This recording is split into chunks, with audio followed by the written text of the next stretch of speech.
Good evening, everybody. Welcome to Employment Law Today. I'm your host, Eric Sarver from the Law Office of Eric M. Sarver. I'm an employment law, business law attorney, and I'm here tonight with a very special guest, a colleague of mine, Miss Stacy Robin. Stacy, welcome to Employment Law Today. Thank you so much for having me. I'm excited to be here. Excellent. Same here as well. I'm going to introduce Stacy in a bit more detail in a moment, but before I do so, I wanted to speak a little bit to our audience tonight, just to talk about the main goal of the show and what our theme is and why I'm on the radio every Tuesday night, 5 p.m. on Talk Radio NYC. And the purpose of Employment Law Today is basically to inspire, to educate, and motivate small and mid-sized businesses as they navigate the pandemic. There are a lot of employment and labor laws and employment law issues that come up during this pandemic. And there are also issues involving everything from operations and how to handle a business's finances, questions around new ways to do marketing activity. So I have guests every week who speak to these issues, and the takeaways we hope will inspire and encourage businesses to keep going and to seek out the help they need through these trying times. So with that backdrop, our topic tonight relates to employment and to growth. And our topic tonight, our episode here is called Innovation, Transformation, and Disruption, Business Growth Models During COVID. And so just a little bit of a background here on my guest, Stacy Robin. Stacy Robin has nearly 25 years of experience catalyzing corporate and professional growth. She focuses on enabling people and organizations to prepare for, embrace, and drive change. She has a special interest in how emerging technologies and related global and regulatory developments impact the way we work, communicate, share information, and fundamentally transform the way we conduct business and structure organizations. That's all off the top of my head, just spitballing here. Um, Stacy founded We the hit on for Degania some Group. pretty good themes. Oh, great. Thank you, Stacy. Stacy founded the Degania Group in 2003 to position emerging and established companies for growth, sale, and investment. She has provided her voice and direction to various ventures and has educated entrepreneurs and corporate leaders at NYU, in Pepperdine University's MBA program, as well as Rutgers Business School's Center for Urban Entrepreneurship and Economic Development. Stacy was honored as one of the 2010 NJ Biz 40 Under 40 for a commitment to business growth, professional excellence, and the community. She was also featured in Molly Lavick's book, Going Supernova, The Bold Paths of 101 Superachievers. Most recently, Stacy launched the Disruptive Diva, a business technology matchmaker. And with that, Stacy, it truly is a pleasure to have you on the show tonight. Thank you so much. I've seen videos of some of your other shows, and I think that the information that you bring together for everybody is phenomenal. So thank you for having me here. Well, thank you. I appreciate that. We definitely try each week to do our best, and it's good to know. I think tonight will be no exception. So if I could segue a little bit into our topic tonight to elaborate on that before asking you some questions, Stacy. The topic, as I mentioned, is innovation, transformation, and disruption, business growth models during COVID.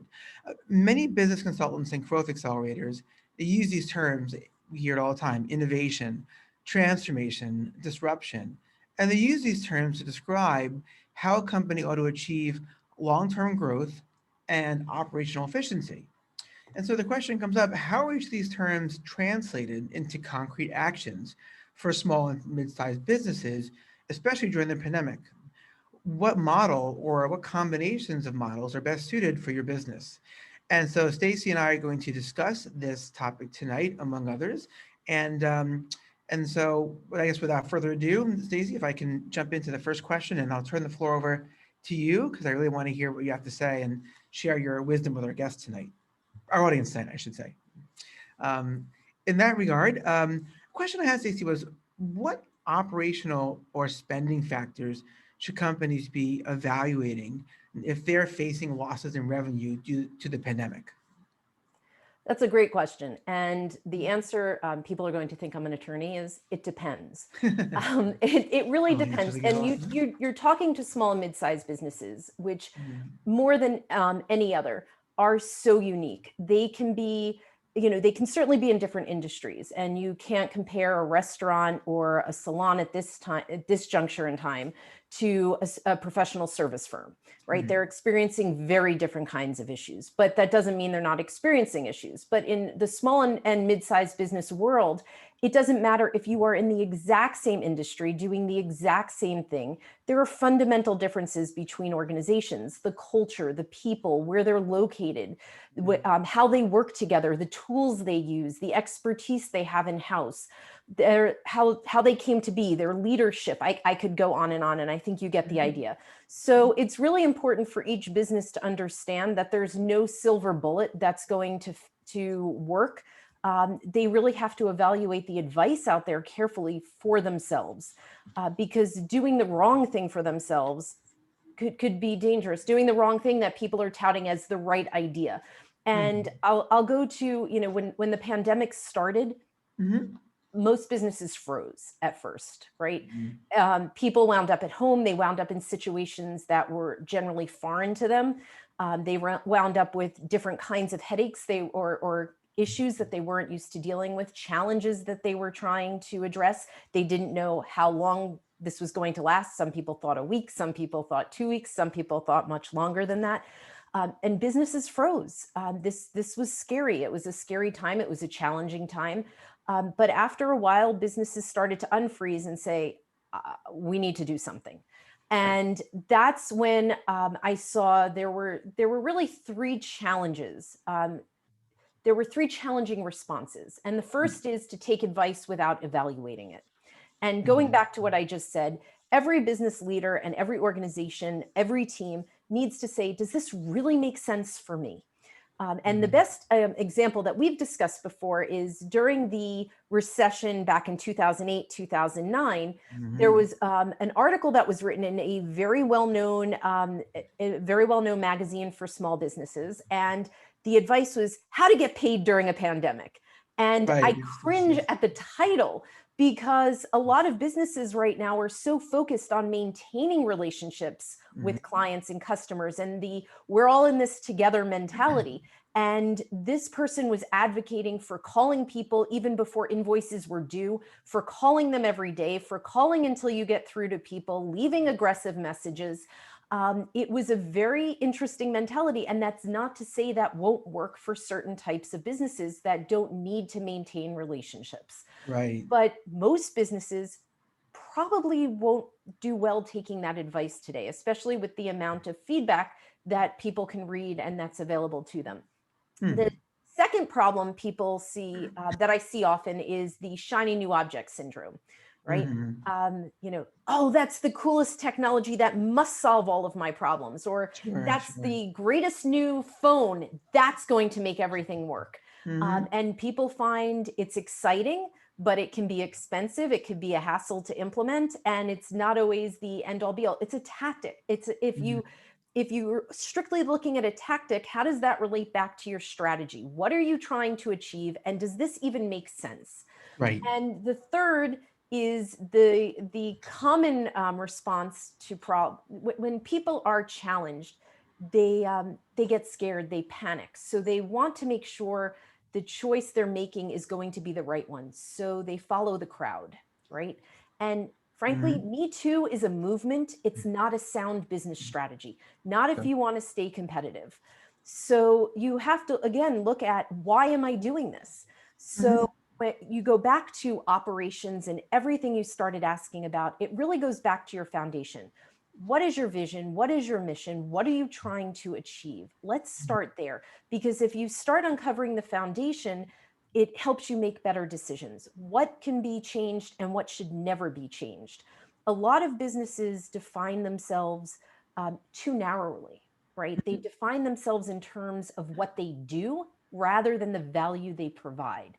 And Mhm. the perfect example of that I use a lot is the railroads, right? The railroads were incredibly affluent at one time. They Mhm. dominated transportation. but they Right. made the mistake of defining themselves as railroads, as trains, as instead of looking at themselves as what value they provided, and that was transportation. And so they failed to look at diversification opportunities into trucking, into aviation, right? There were so many things they missed because they defined the value they provided others too narrowly. They only looked at what they did every day. So Right. the first thing businesses really need to do is, what value do I provide? Mhm. And am I providing value sometimes in places that I'm not even charging for? Mm. Maybe right there you find an additional revenue stream.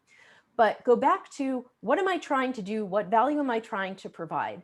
And then you look at small and mid-sized businesses, and many of them have grown through opportunistic growth, right? They've grown Mhm. organically. They have an opportunity. They take it.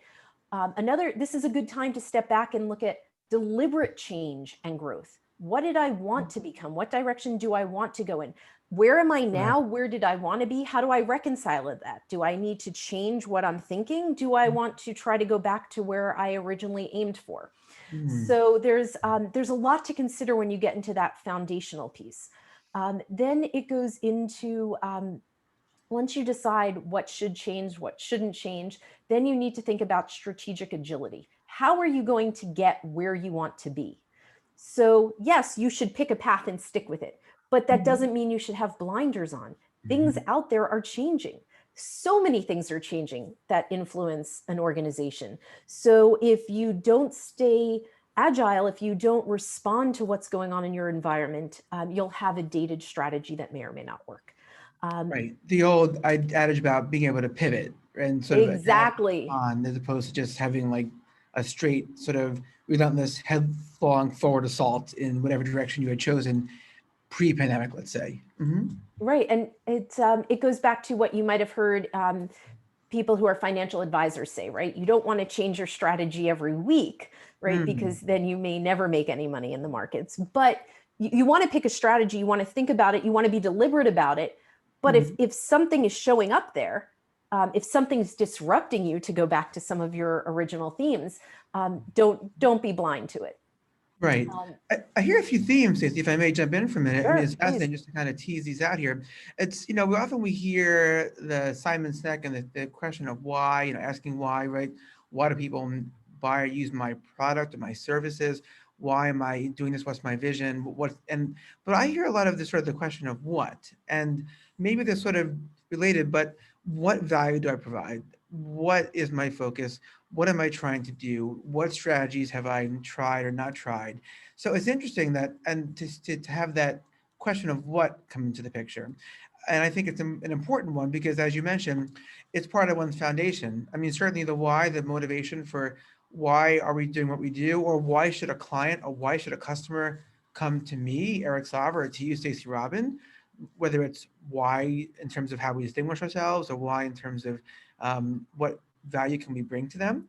But I think it's a really important point, and I think it's great that you're pointing out those three, I'll say, challenges, if you will, obstacles about people either following the crowd without having an individually based analysis or evaluation. And I'd love to talk to you more about that and hear more examples and just follow that through as it relates to transformation in the workplace and operations. We have to take a commercial break. When we come back, though, I want to hear more from you about what you were saying and also some other questions as well and topics for discussion. So, folks, you're listening to Employment Law Today.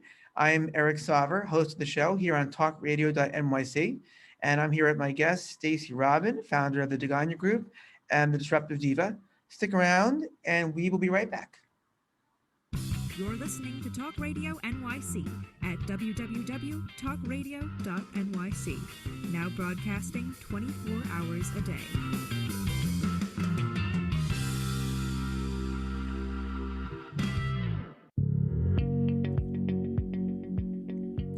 Do you love or are you intrigued about New York City and its neighborhoods? I'm Jeff Goodman, host of Rediscovering New York, a weekly show that showcases New York's history and its extraordinary neighborhoods.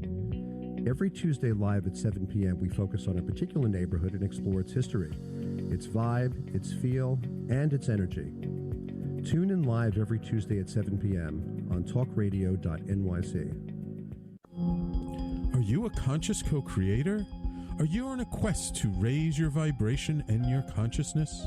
I'm Sam Leibowitz, your conscious consultant, and on my show, The Conscious Consultant Hour, Awakening Humanity, we will touch upon all these topics and more. Listen live at our new time on Thursdays at 12 noon Eastern Time. That's The Conscious Consultant Hour, Awakening Humanity, Thursdays 12 noon on talkradio.nyc.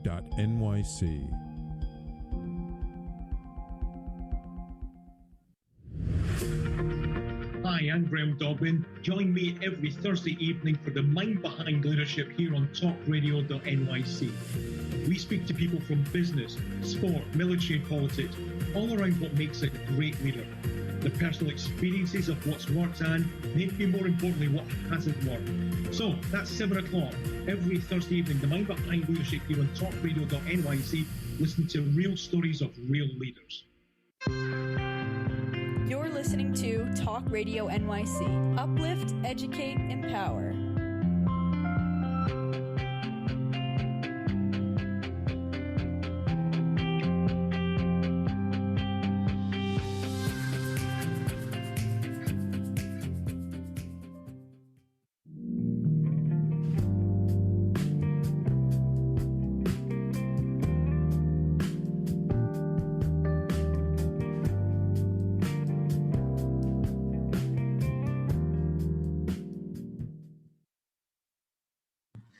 Welcome back, everybody. Welcome back to Employment Law Today here on Talk Radio NYC. I'm your host, Eric Sarver. Here with my special guest tonight, Stacy Robin.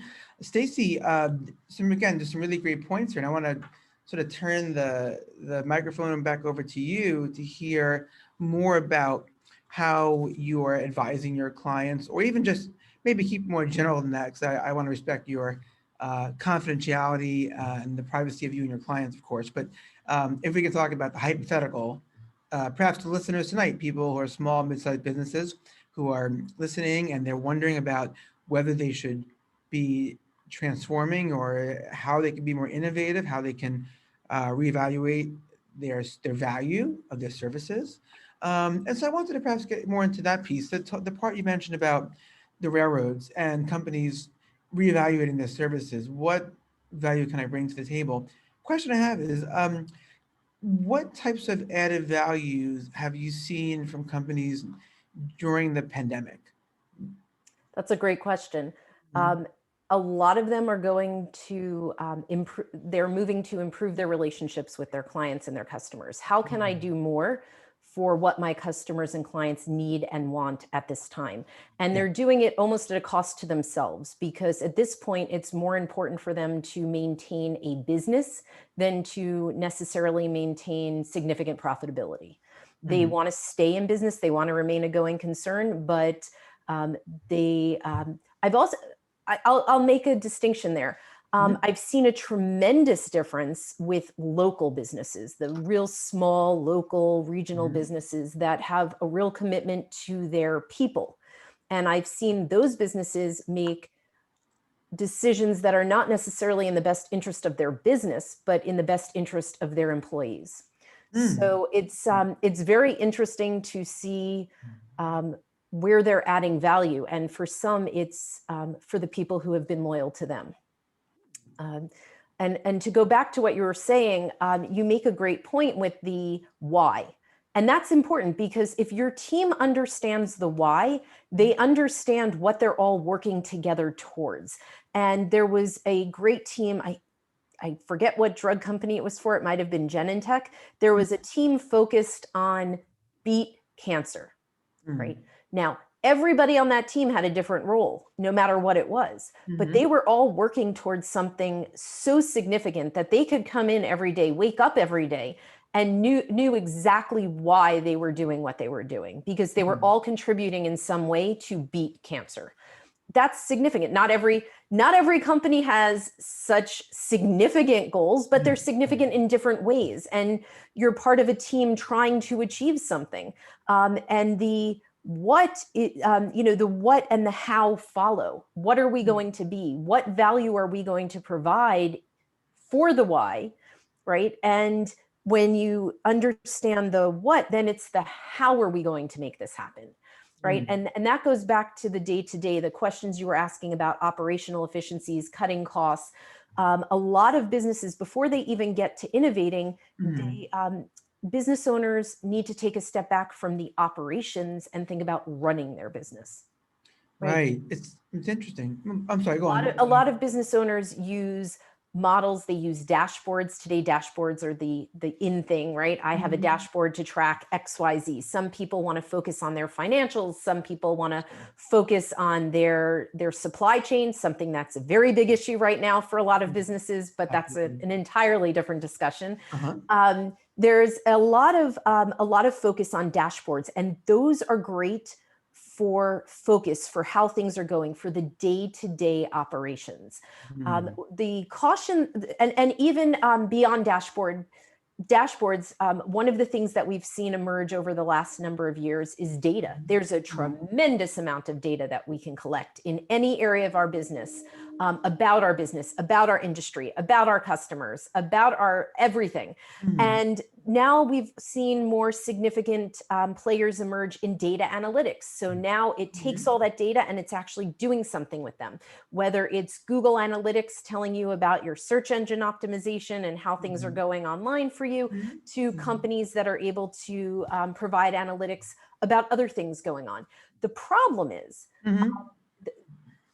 how we use that then, or I should say the problem is how that information is then used. How's it implemented in terms of steps, and how's it implemented in terms of concrete steps and actions to? Right. I mean, the first step in making change happen is look at all this information you have. What are you doing with it? Right. First of all, the information that you're getting, who should be looking at it and in what context? Right. Are the right people looking at it? Are the right people thinking about it? A lot of companies have large distribution lists and professional service firms, for example. Oh, look at the collections we've made this month. Look at all of the outstanding money. Look at all of the new business. Well, that's great. So what? Let's go back to the what for a minute. That's the what that's really important. Right. So what are you doing with all of this information? Once you have that information, who's looking at it and saying, oh, this is interesting, we should XYZ, or we really understand this better, or we don't know why this is suddenly popping up. What should we do?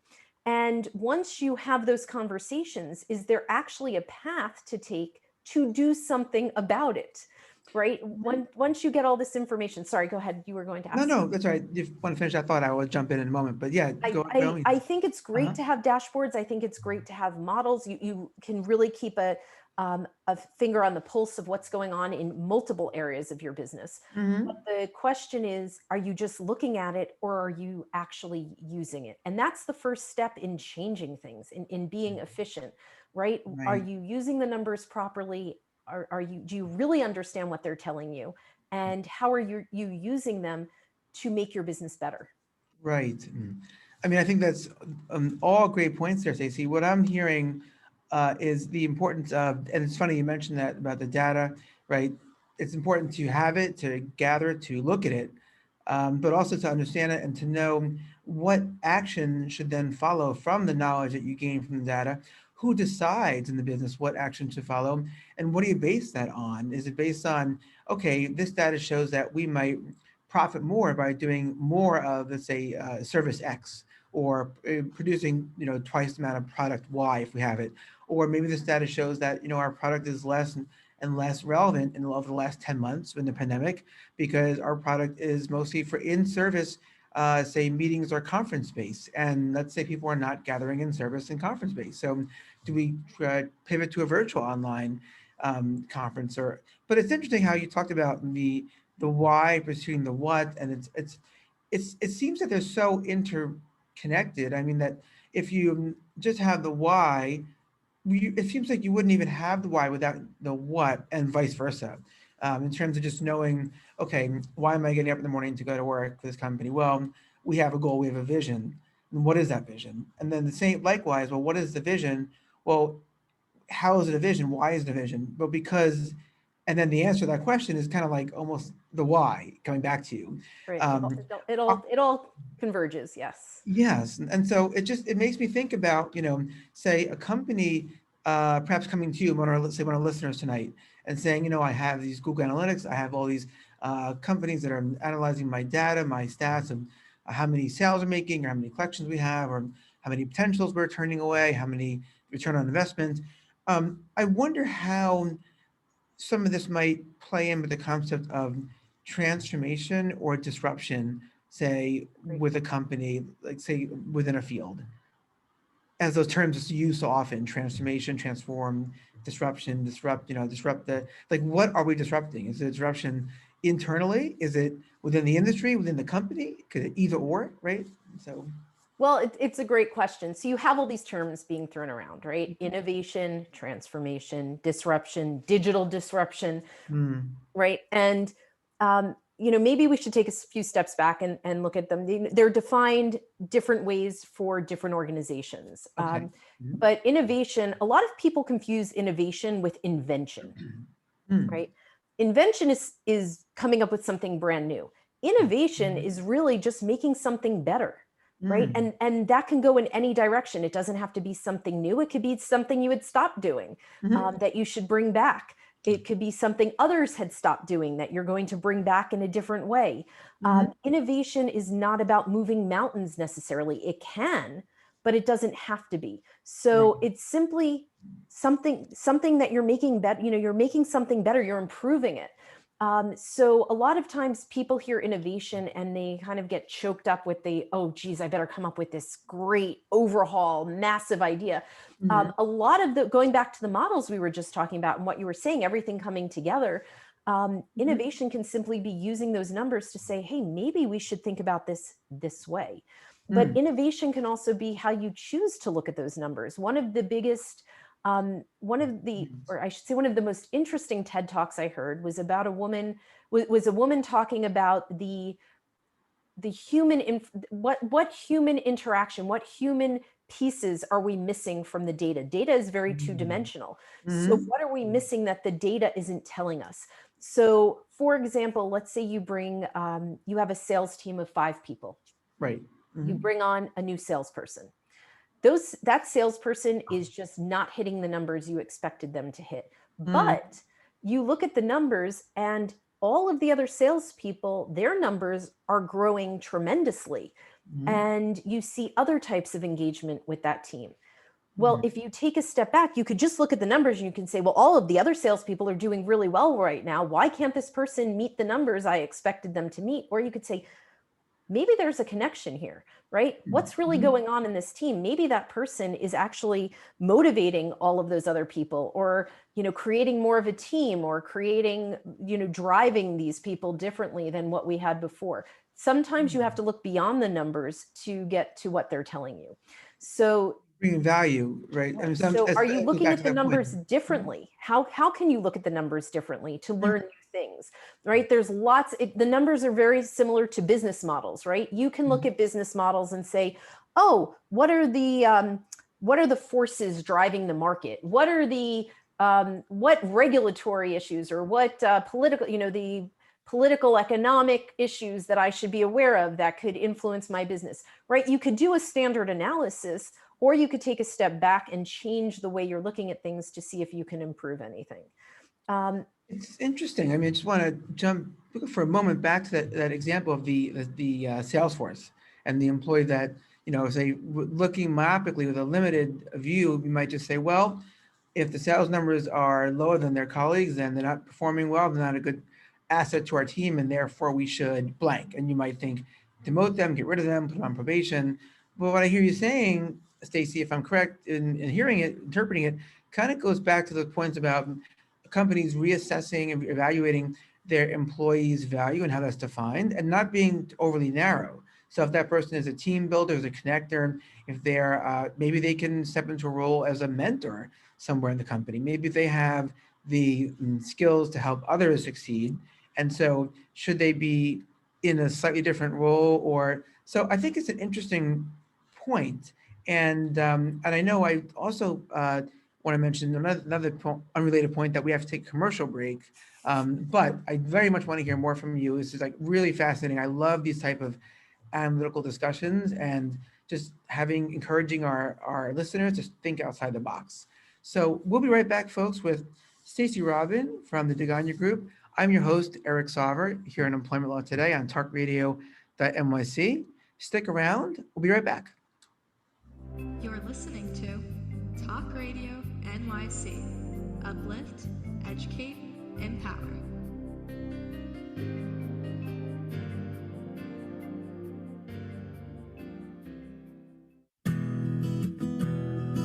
Are you interested in having a better relationship with yourself, others, and God? Greetings. I'm your host, Dr. George Andow, for the show A Journey Through into Awareness. On my show, we journey into the awareness that the mind of God is the true seat of our personal consciousness. We join together each Monday at 7 p.m., so tune in on Talk Radio NYC. You know you have it. The potential for a more rewarding life, a life that matters. But how do you get there?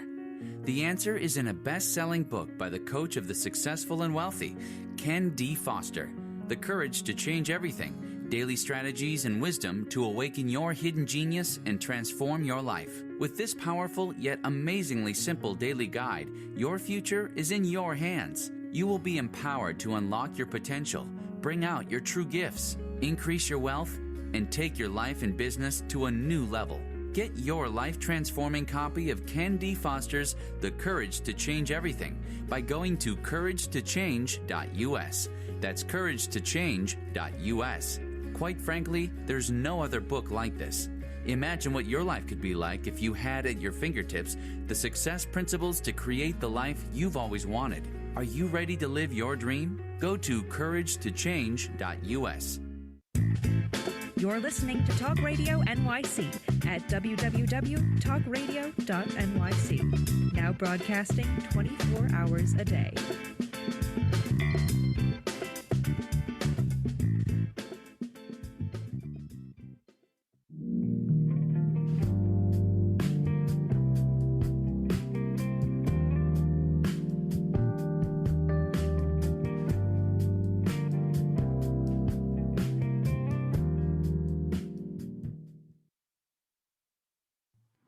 Welcome back to Employment Law Today. I'm your host, Eric Sarver, and I'm here with my special guest tonight, Ms. Stacy Robin, founder of the Degania Group, and we are talking about innovation, transformation, and disruption, business growth models during COVID-19. And it's interesting, Stacy, because I know we've had conversations about this topic in the past, and prior to you coming on the show tonight. And I want to circle back. A theme jumps out to me here regarding in the role of employees in companies, because when I hear about reassessing or redefining what value is or what someone's role might be, it seems to remind me that there are companies, and I have clients who have this issue. Companies have legal issues with their employees, and they have issues that are sort of a matter of best business practices, right, in terms of how they treat their employees. So I guess the question I have is, how do you see companies that approach employees with broad skill sets? Let's say, like, for example, a company that approaches them from a discouraging perspective of sort of like, hey, stay in your lane, you're hired to do this, you're in sector 7G, or a company that encourages employees to, go outside, explore different values they can bring to their role or different skill sets. You want employees that are engaged, that are excited about coming to work every day. So you may hire somebody that fits into one role, and that's the role you've put them in. And you may realize that they have a skill set that's very valuable for your company, and they might be better using that skill set somewhere else within the company. Now, that brings up a whole host of issues, right? Because sometimes they have skill sets that are really not appropriate for the company. So then it might be best to part ways. But if they do have a skill set that's valuable and they have the knowledge, even if they're not performing incredibly well in the role that they're in, they do have the knowledge of that role, which makes them infinitely more valuable, right? your employees should understand the roles of other people throughout the organization, because it helps them work better together. It helps them understand where they fit. It helps them understand how they support each other. So I see some companies that tend to get punitive when an employee shows a bigger proficiency in another area. They say, well, we hired you to do this. You should be doing this. So until you do more of this, you don't get to do anything else. And then you see other companies that say, this is great, run with it. Let's see what you could do. Yes. And some of that also has to do with the bandwidth of the company. How many employees do they have? How scarce are resources? Are they really able to do that? But when you talk about broad skill sets as well, it brings up another point, and that is, most people are hired with a job description, right? These are the skills we want you to have, and this is the job we want you to do. The companies that really, if you are running an assembly line and all you want is for your employee to put object A on top of object B and push it down the line, then you really don't have to worry about them doing anything else. But most companies today should be getting more from their employees, and employees should be engaged more than just pushing paper from one side of their desk to the other, for all intents and purposes. So the opportunity there is in saying to employees, we don't want you to just do your job. How are you going to make your team better? How are you going to make the organization better? What else do you have for us? And encouraging them to pursue skill sets that they're interested in, topics that they're interested in.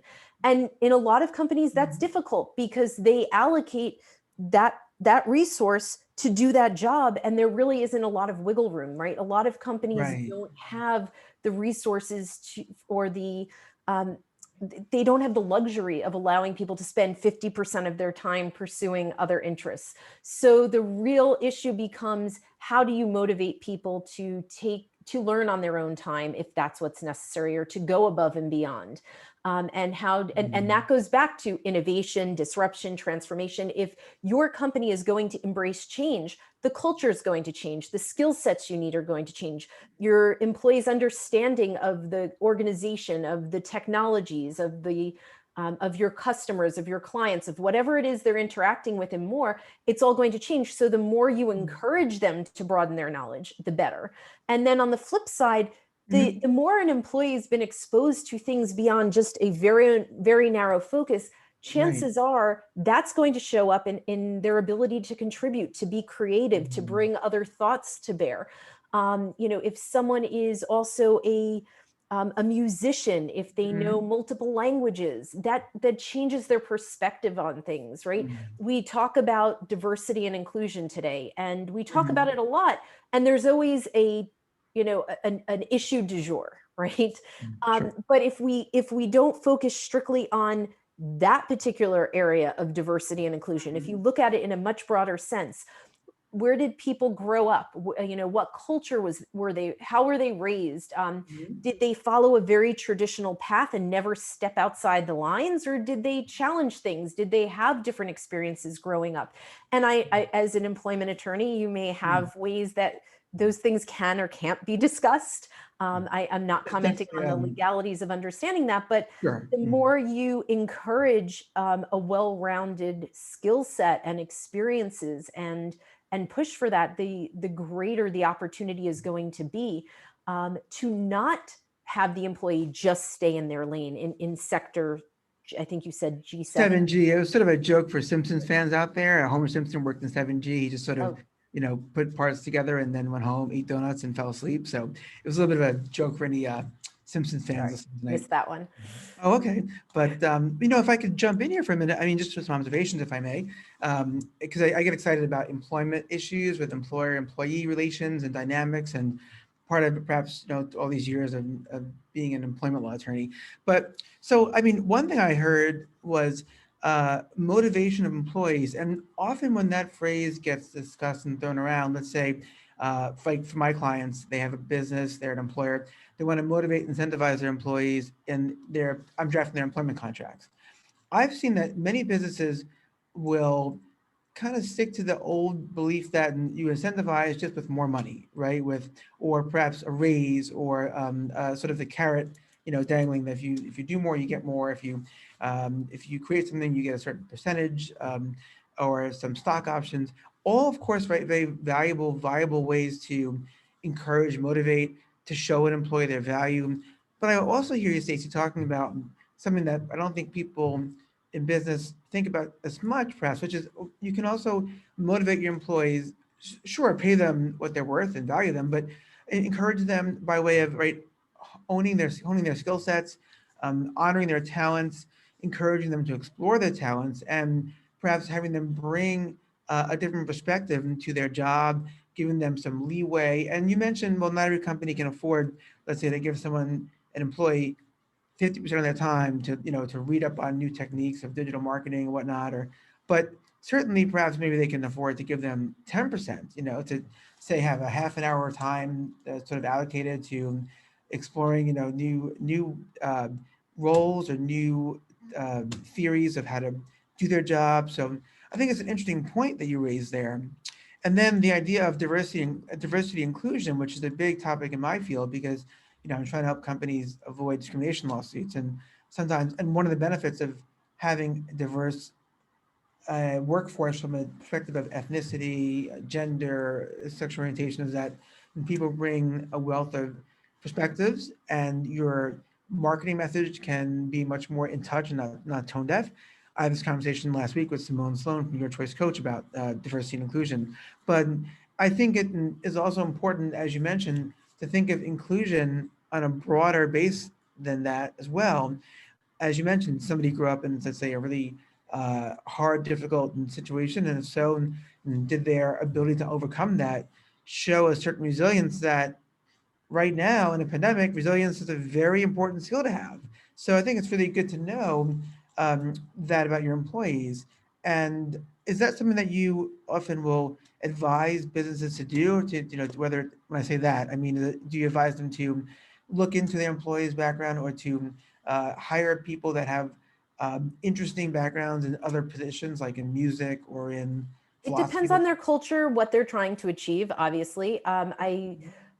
There's always that issue of it's lonely at the top, because you need to make good decisions for your company, right? So if you have somebody who you have gotten to know over the years quite well, and they've just had a new child, they just bought a new home, how do you feel about letting them go if they're just not performing, if they're just not bringing value to the organization, right? So it's very hard to make those kinds of decisions when you've gotten very close to people. On the flip side, understanding what motivates people, understanding what they're interested in, understanding a little bit about their backgrounds is useful.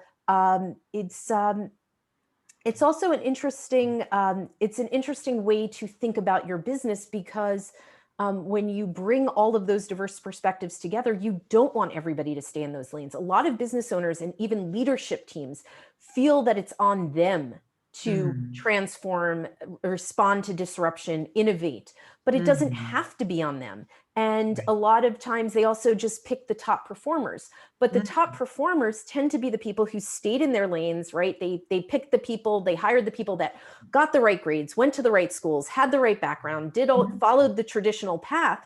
They're not now, there's a lot of research that says they're ripe for innovation, because they understand something in such depth that they tend to innovate very well in those areas, because they see the gaps, they see the opportunities. But there's also something to be said for people who didn't follow the rules that way, or aren't necessarily your top performers, but might have other interests, might have other perspectives. I think it's about time for a break, so I will stop there. That's actually very good rhythm and timing there. It is indeed. I like the way that you tied in the idea of, of having employees contribute, and also seeking out employees that might color outside the lines, like that expression, and how that can actually foster innovation, right, and transformation. Because as you mentioned earlier in the show today, innovation is not just about invention of a new product or new service. It could be about redefining or reshaping a product, or it could be about knowing what to pull back on, or perhaps what to shelve and what to explore in a new capacity. So how can you use an asset to create more value, or create an asset differently, for example? I'd love to discuss that with you more when we come back. Folks, you're listening to Employment Law Today. I'm Eric Sarver, employment law, business law attorney, and host of the show. And I'm here tonight with my special guest, Stacy Robin, from the Degania group. And stick around, we'll be right back. You're listening to Talk Radio NYC. Uplift, educate, empower.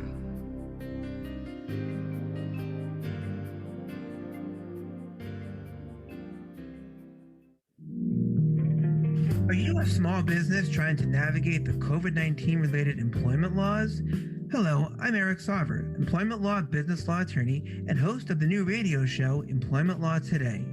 On my show, we'll have guests to discuss the common employment law challenges business owners are facing during these trying times. Tune in on Tuesday evenings from 5 p.m. to 6 p.m. Eastern Time on talkradio.nyc.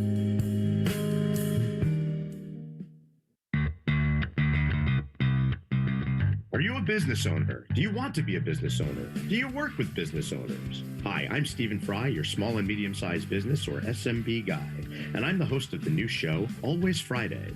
While I love to have fun on my show, we take those Friday feelings of freedom and clarity to discuss popular topics on the minds of SMBs today. Please join me and my various special guests on Friday at 11 a.m. on talkradio.nyc.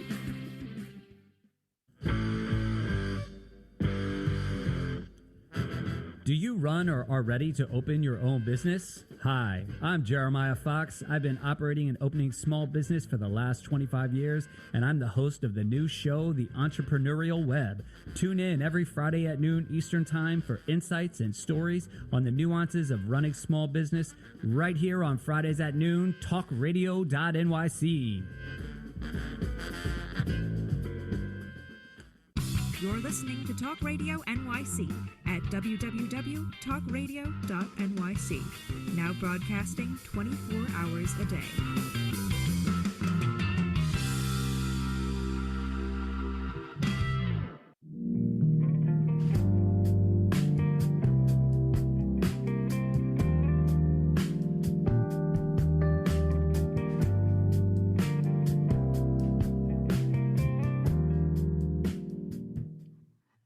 Welcome back to Employment Law Today. I'm your host, Eric Sarver. I'm here with Stacy Robin. Stacy, some really, really good points you raised there before the break. And what I'm hearing a lot, whether it's reevaluating employees and their value to bring to the company or services, hearing a lot about sort of innovation, and wondering if we can circle back to the definitions of these terms we hear so often, like disruption or transformation. Can you speak a bit to those terms? Absolutely. I think we could go down a rabbit hole on any one of these topics. So I want to make sure I get back to what you said anyway. I love rabbit holes. They're really, it's part of the analytical. Disruption, I mean, you can think of disruption as just that. And we're seeing a lot of that right now. Disruption in supply chains, right? Disruption in access to resources and access to offices, right? Hopefully people had great business continuity plans and did some risk management ahead of this so that they had a go-to plan that maybe it didn't account for everything, but it accounted for some things. So disruption is also something to, it's a sign, right? Potential disruption or any disruption that you see or can assess is a sign that your business model may be becoming obsolete, right? When Amazon first started, they delivered books, right? But what else? Then they started challenging themselves with what else could we deliver, right? And retailers, especially big box store retailers and department stores, never thought of looking at Amazon as a disruptor, right? Probably people didn't look at Amazon as delivering digital content either, but now we have Amazon Prime Video. Yes. So, when Netflix started, I mean, Blockbuster could have bought them. It didn't see Netflix as a disruptor, and Netflix disrupts a lot of different things. And I will actually make a plug because the book that just came out was excellent for people learning about disruption and innovative ways to run their company. There's a lot of great books that anybody on the show who wants to reach out, I can talk a lot about great books to read. But the book that I want to reference right now goes to the transformation definition, because I think that's very important, right? Transformation, it's about changing. It's about a fundamental change in how things are done, how things are seen. It's the best example is there was a book written in the 80s by Shoshana Zuboff called In the Age of the Smart Machine. And in it, she talked about the advent of computers. And now think about the time she was writing this. I mean, it was a brilliant book. But when computers first came out, people didn't have a reference for them. So what did they think? Oh, this is a great word processor. This is a really cool calculator. What computers eventually did is they changed the way we were able to communicate. It changed the way we were able to share information. It changed the way we were able to work. And if you think back to the late 80s when there was all of this re-engineering going on and companies were having massive layoffs, re-engineering wasn't a word for massive layoffs. It was the workforce was changing because the needs of the workforce was changing because how business was done was fundamentally changing. That's transformation, right? It transformed the way we were able to collaborate, right? And we're seeing even more of that now. When you talk about digital disruption, a major place of digital disruption happened in the 80s when people started getting desktop computers and started using them to work, to collaborate.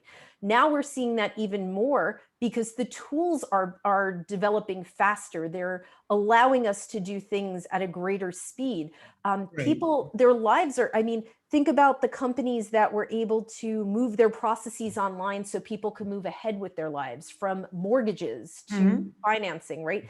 Those processes are now streamlined where people can sign documents online instead of having to go into a building and sign documents in person. I think about, I'm sorry. I think about all the just the technological transformation that, I've heard studies that say that in the last 10 months or so of the pandemic, that people have streamlined and transformed their, especially companies and businesses, big and small, have transformed their tech savvy and their platforms and their products in ways that have been leaps and bounds compared to, let's say, in the last 3-year or 5-year even period, just in the last 10 months. So it's definitely an interesting point that transformation can happen on the fundamental level, in whether it's, we're talking right now, right, through a mode that maybe, 10 years ago, 15, we were not using. If this pandemic had hit in 1999, we might be having a different conversation, maybe on a telephone call being recorded, or the audio of this recording, about how companies might disrupt or transform. But it's interesting. Do you see transformation as involving the employees at all levels, just like you mentioned? Oh, for sure. I mean, you talk about this technology that we're using, right? A lot of people are seeing into their coworkers' homes. They're seeing into their direct reports' homes. They're seeing what they're dealing with. They're seeing kids, pets, right? There was a great comment that was made at the beginning of this about how at the beginning of one Zoom call, it was a team call and someone's dog started howling. And then suddenly everybody's dogs started howling. Right? It was not something you'd normally see in an office. Sure. But I think it's done several things to people. It's either, and I've seen this emerge, companies have become a lot more sensitive to what their employees are dealing with. And they've looked at ways to make working with the company more flexible to accommodate people's needs, especially during this time, but also how could that allow them to find the right workforce to, if we're collaborating online, then maybe we can go to a global workforce. Maybe we could hire people we never thought we could hire before. How could we accommodate people who have special needs in different ways? Sometimes the things we thought were necessary aren't really necessary. So I think it's tremendous. But on the flip side, I've heard from people that the pandemic has really made people think that someone should be available 24/7. Right. That is, and so it's transformed people's thinking in different ways. Right.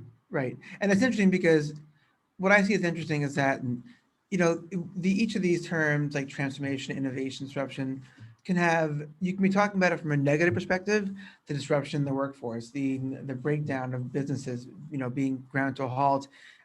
Or you can talk about it the positive in terms of some businesses that became disruptors, like Amazon, for example, stepped outside of their original. That was, of course, pre-pandemic, but I think the lesson still can be applied here. Same thing with transformation. Not all transformation translates to, not all of it translates to an automation situation where all your employees are going to be, cut and fired and let go on the chopping block. And so I think the point there is that companies need not always fear these terms, and the workers, employees need not fear them. Would that be a fair statement? Because they're absolutely. And it goes back to what we were saying. If you're encouraging, if you're facilitating a learning environment, a a skill set, let's see what you have, that's all going to come back together, and that will help engage, the transformation, disruption, innovation. These are all umbrella terms. So they could go in any direction and they can be applied in a lot of different ways. And Stacy, if I may, excellent point, I think, to take note of there. We have about 2 minutes till the end. Time does fly when you're having fun, and I truly enjoy this conversation. In the last 2 minutes, I want to just give you the space to talk about whatever else you might want to talk about, whether it's how people can contact you or any other projects you're working on or asks you might have. The floor is all yours. Oh, wow. That's dangerous. No, actually, for those of you who are looking for information specifically about business models or how it might affect you or your industry, please always feel free to reach out to me. I'm happy to speak to anybody, hear what pains you're having, what challenges you're having. Love to hear about successes as well. But please feel free to reach out at any time. You can reach me. You can find me online, Stacy Robin, the Degania group. I'm on LinkedIn. So that's probably the easiest place to find me. As far as other asks, you mentioned at the beginning of the show that I recently launched a new venture. I love helping people succeed and watching their businesses succeed. And that's one of the reasons I founded the Degania group. But on the flip side, I love putting the right people together, putting them in touch. And I have an affinity for technology. And so I decided to launch the Disruptive Diva as a business technology matchmaker. But in order to do that, while I have a lot of relationships in technology and emerging technologies, I'm always looking for the right matches. So if you have a technology or a tool and I don't know you or I don't know you well, I encourage you to get in touch with me so I'm aware of it as I'm making those matches. Wonderful. Stacy, thank you so much for joining us tonight. I'm Eric Sarver, the law office Eric M. Sarver, host of the show Employment Law Today. Join us next Tuesday, 5 p.m. to 6 p.m. here on Talk Radio NYC. Everyone, thank you for being here. Stacy, once again, Stacy Robin, Degania Group, a pleasure to have you on the show tonight. Thank you so much for having me. I appreciate it. You're welcome. Have a wonderful evening and good night to all. See you next Tuesday on the 19th. Yeah.